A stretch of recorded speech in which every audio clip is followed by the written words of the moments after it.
dia inany koa no ivadiantsika eo amin'ny pejy-baovao ny fahasalamana.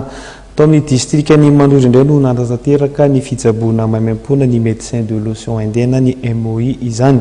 Tafakatra hatrany amin'ny arivo sy iray alina ireo marary no notsaboiny ireo mpitsabo raha toa ka 8 arivo no nisoratra anarana tamin'izany ny fitsaboana izany. Dia arahantsika ny sary.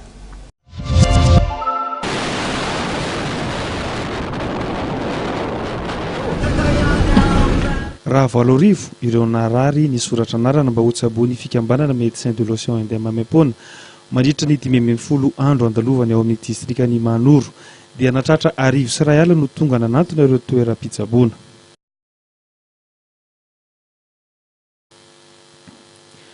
Ireo olona marary vokatry ny bibikely isan-karazany, ny fisotroana rantso madio, ny bilharziose, ny filariose ary ny malaria no tena navoa ireo olona any amin'ity distrika ity. Kibo marary aminay dia nialavitra ambohim-pena nandeha tsy 95 km. Resaka kibo zany dia tato lundi zany io e. Afrina nanovanao an'izay 95 km zay. Firy andro? Rikandro sy tapany.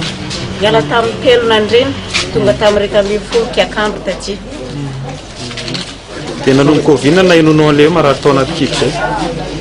Nanomboka naparary kiboko. Efa 7 taona zay. Dia ahoana nafantatra an'ilay hoe misy fitsaboana maimaim-poana eto? Antoka amin'ny alalan'ny dokotera. No ny fampiasan'ireo dokotera sy ireo mpanampy azy ireo miisa 50 anefa dia afaka no tanterana ny fandidiana.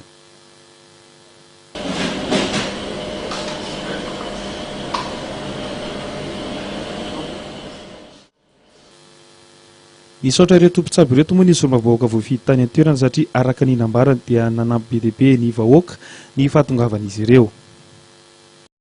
Aloha dia misaotra an'Andriamanitra manome tombonandro antsika rehetra indrindra moa izany fandatsika ny faharoa manaraka an'izay fankasitrahana fisaorana sy fankasitrahana ankatelemana ho an'ny Monsieur Kassam Chenay sy ireo dokotera niasa an-tsitrapo ho an'ny vahoakan'ny Manoro tamin'ny fitsaboana maimaim-poana.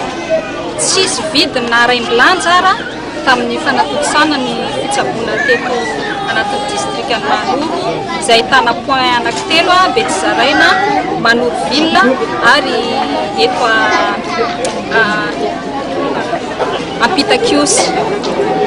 Ny tompony dia araky ny voalazako teo hoe hatramboalohany hoe nanome tombonandro Andriamanitra dia ny tombony indray dia nanome tombona fahasalamana ho an'ny vahoakan'ny Manoro zany ny fikarakarana olona reto amin'ny vahoakan'ny Manoro. Izay zany ny tombony lehibe satria raha vatana tsy tomady dia tsisy koa ny saina matsilo afaka anatotsosany resaka fampandrosoana. Na dia betsaka zany efa ny olona notsaboiny maimaim-poana dia mbola maro no tokony natao tany amin'izany distrika izany. Raha ny fahitandreo mpanohana arabola toy ny vondrana SMTP sy ny vondrana Kassam Chenay. Izy ireto izay manana etaeta ny anampy ny vahoaka izay tsy manana fahafahana mamonjy toeram-pitsaboana raha tsy amin'ny fotoana tahaka izao. Matoja reo miasa be amin'ny mponina ny Manoro dia mba te hamerina fanasoavana ho an'ny mponina ny Manoro.